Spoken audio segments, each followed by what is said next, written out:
Imagine a family feud so intense it doesn't just ruin a few holidays, it sparks a war that drags on for more than a century, reshaping the fate of nations and leaving scars that last for generations. That's the 100 Years' War, one of history's longest, bloodiest, and most dramatic conflicts, all ignited by a royal succession crisis that no one could have predicted would spiral so far out of control. When King Charles IV of France died in 1328 without a son, the French nobles faced a monumental decision. Should the crown go to Philip of Valois, a French cousin, or to King Edward III of England, Charles's nephew through his mother? The stakes were enormous. Both men had royal blood, but their claims were tangled in centuries of tradition, law, and family rivalry. Edward's claim was strong and he had powerful supporters, but the French nobles were determined not to let an English king rule over France. So they dusted off an old law, one that conveniently excluded inheritance through the female line, and used it to block Edward, crowning Philip instead. This legal technicality, meant to solve a problem, actually planted a seed of deep resentment that would soon explode into open warfare. Edward, forced to pay homage for his lands in France, swallowed his pride, at least for a while, knowing that the insult would not be forgotten. But the French decision created a permanent grievance, turning what could have been a simple legal question into a matter of national pride, personal insult, and wounded egos on both sides. When you mix insulted kings, ambitious nobles, and armies itching for glory, you get a recipe for disaster that no one can control. The French nobles' choice wasn't just about picking a king, it set off a chain reaction of betrayals, shifting alliances, and battles that would echo for generations. Their attempt to keep an Englishman off the throne turned what started as a bureaucratic squabble into a century of chaos, bloodshed, and political upheaval. The 100 Years' War wasn't just a single mistake, but a series of bad calls, stubborn pride, and missed opportunities that snowballed into catastrophe. And it all started with a royal, hold-my-beer moment, a single fateful decision that changed the course of European history forever. The 100 Years' War wasn't just one endless battle, it was a brutal, drawn-out saga of campaigns, uneasy truces, and relentless devastation that stretched from 1337 to 1453. For more than a century, England and France were locked in a struggle that would reshape both nations and leave scars across the continent. Most of the fighting happened on French soil, turning the countryside into a wasteland. Villages were burned, crops destroyed, and the population was decimated not just by war, but also by famine and the relentless spread of the Black Death. Everyday life became a struggle for survival. Major battles like Crécy, Poitiers, and Agincourt saw tens of thousands of soldiers clash in brutal combat. The English, often outnumbered, managed to win stunning victories thanks to clever tactics and the deadly power of the longbow, which changed the face of medieval warfare. The cost was staggering. Kings bankrupted their kingdoms to pay for armies and sieges, while peasants were taxed into crushing poverty.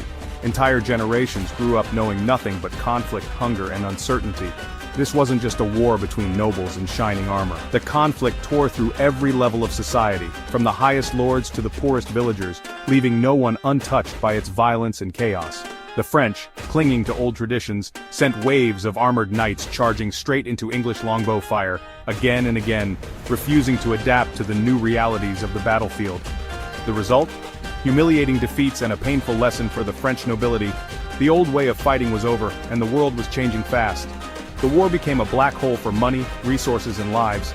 Towns were emptied, fields left fallow, and families torn apart by loss and displacement.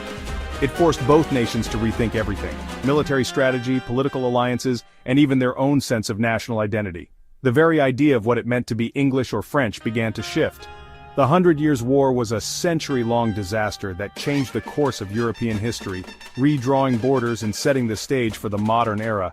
And all of it began because of a royal argument over a crown, an argument that spiraled wildly out of control, with consequences no one could have imagined.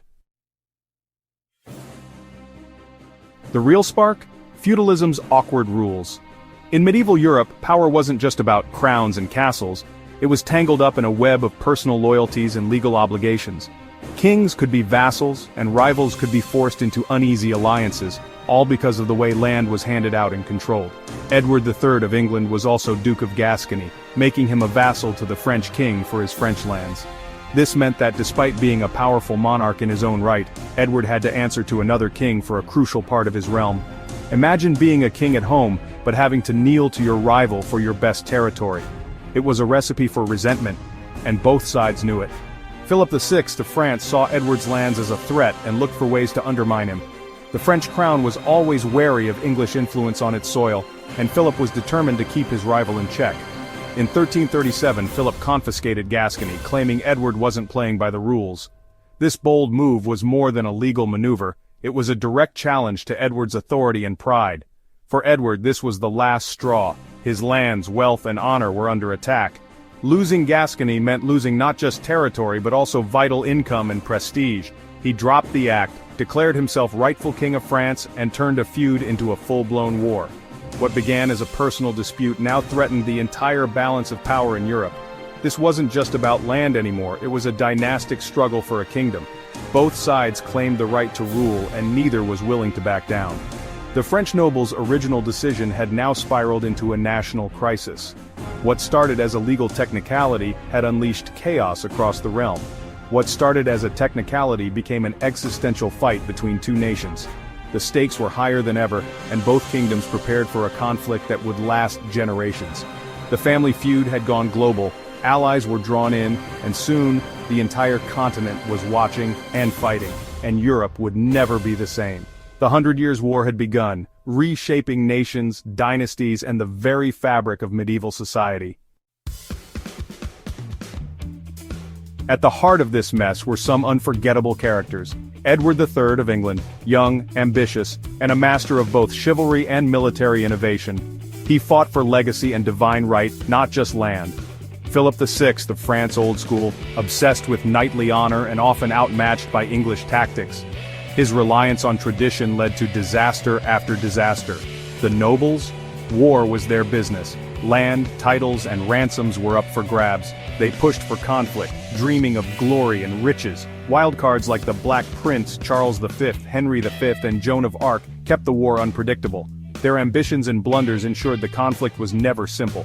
The 100 Years' War was driven by egos, greed, and a cast of characters who couldn't back down. The war didn't erupt overnight, it simmered through provocations and proxy wars. Flanders, a wool powerhouse, relied on English wool but was loyal to France. When Flemish cities revolted, Edward III backed them, using economic pressure against France. Scotland, allied with France, kept England fighting on two fronts. Every move was seen as a threat, fueling paranoia and distrust. Edward's ambitions went beyond England. He wanted an empire, using his claim to France as justification. The nobles, hungry for adventure and loot, eagerly joined in. When Philip VI seized Gascony, it was the spark that ignited years of tension. The war was the result of tangled alliances, economic rivalry, and personal ambition. The original succession crisis became a festering wound, and every new move made it worse. In the end, war was inevitable, a massive bloody conflict born from a royal spat. Medieval warfare was all about knights, until the English longbowmen crashed the party. The longbow, wielded by commoners, could fire deadly arrows faster and farther than anything before. At Crécy, English archers decimated French knights, proving that skill and discipline could beat noble birth.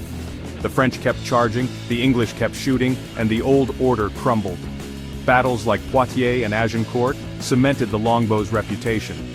Suddenly, a peasant could take down a noble from 200 yards away.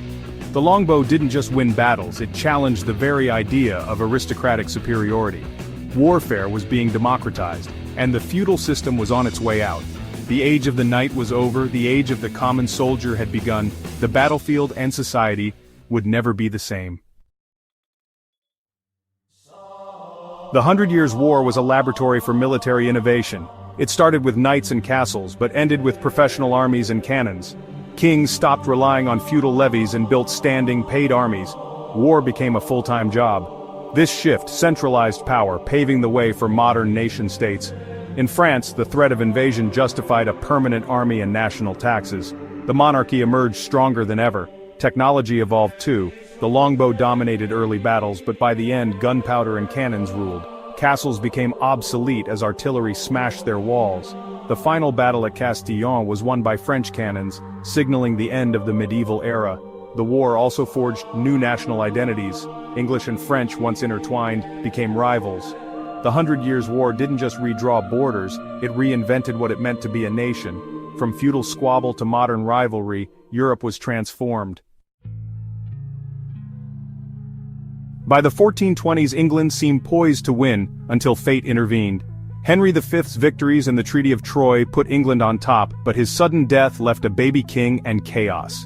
Enter Joan of Arc, a teenage peasant who claimed divine visions and inspired the French to break the siege of Orléans. Her leadership electrified France, leading to a string of victories and the crowning of Charles VII. Joan's capture and execution didn't stop the French resurgence. Charles VII reformed the army, built powerful artillery, and pushed the English back. England, meanwhile, was exhausted, divided, and broke. The final blow came at Castillon, where French cannons crushed the last English army. England lost all but Calais. The war simply fizzled out. There was no grand peace, just exhaustion and retreat. Joan's legacy and French innovation had turned the tide. The 100 Years' War ended not with a bang, but with a whimper. By 1453, England and France were transformed. England, humiliated and nearly driven off the continent, turned inward and toward the sea, setting the stage for its future as a maritime power. The loss fueled civil war at home, while France emerged stronger, unified, and ready to dominate Europe. The war ended the age of knights and feudalism, ushering in professional armies and centralized states. National identities were forged in the fires of conflict. A simple legal loophole had redrawn the map and rewritten history. The 100 Years' War is a cautionary tale. Small choices can have massive consequences. It's a story of pride, ambition, and the human flaws that shape history. The legacy? Modern France and England, and a rivalry that would echo for centuries.